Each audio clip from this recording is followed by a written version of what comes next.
President Donald Trump wants Ukraine to do a peace deal with Russia by Thursday, or else America is out, leaving Ukraine on its own.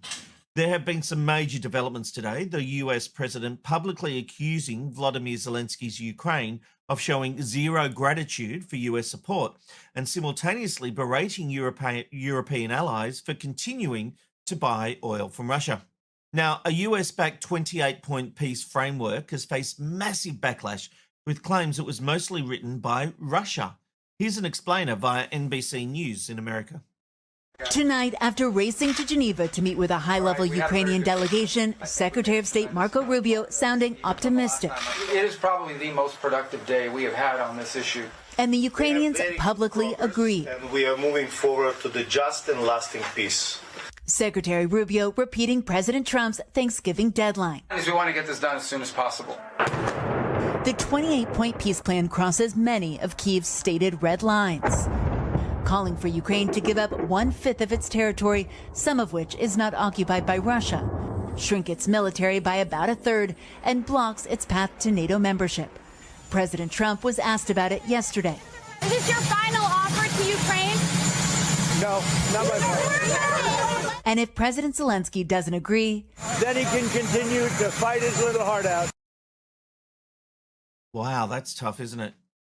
Now, US and Ukrainian officials say they've made highly productive progress on a revised version of the peace plan in Geneva. As you can imagine, these ideas, land not even invaded by Russia, is to be handed over, no entry into NATO, and a reduced military force for Ukraine. Now, there have been key issues as part of this peace plan still remained unresolved as we go to air tonight around Ukraine's future in NATO and its military sizes.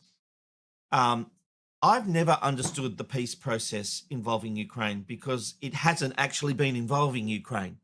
Donald Trump has been making all these deals and all these negotiations with Russia directly and not even involving Volodymyr Zelensky.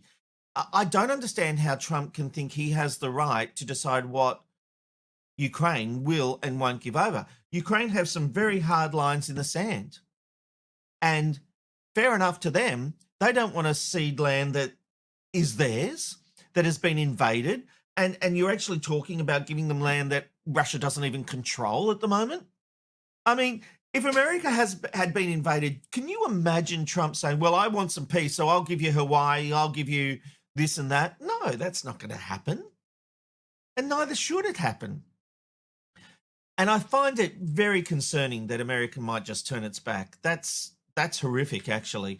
And I hope that Europe and Australia stand up to help Ukraine because Russia is a bully. And you keep hearing references to a deadline by Thanksgiving. That's Thursday, this Thursday, our time.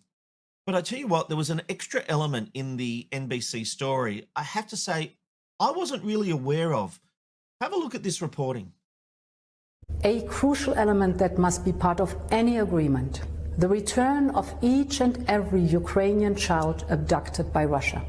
Russia has denied abducting children, but the Ukrainian government puts the number close to 20,000. At just 12 years old, Veronika Vlasova says she was forced into Russia. She survived 15 months of interrogations, even a gynecological exam, held captive in an orphanage. I was lucky, she says. I was able to escape from Russian captivity, but other children are still there. So, Russia says we're not taking kids. 20,000 of them, an estimated 20,000. We have an eyewitness, someone who was abducted and had a gynecological exam at 15. And you're going to give them the upper hand, Donald Trump?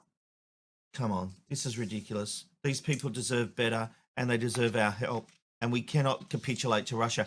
But it gets me. What confuses me, though, is Donald Trump being upset that Zelensky isn't just saying yes to this 28-point peace plan, but Trump's also upset that that Europe is buying oil from Russia.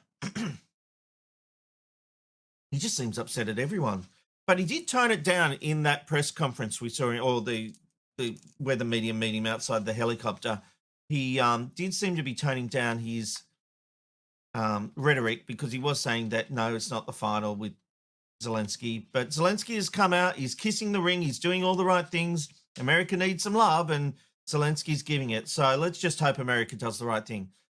As leader of the free world, you have to protect freedom and you have to help defend freedom. And that's what's happening here with Ukraine. We cannot give up the fight now.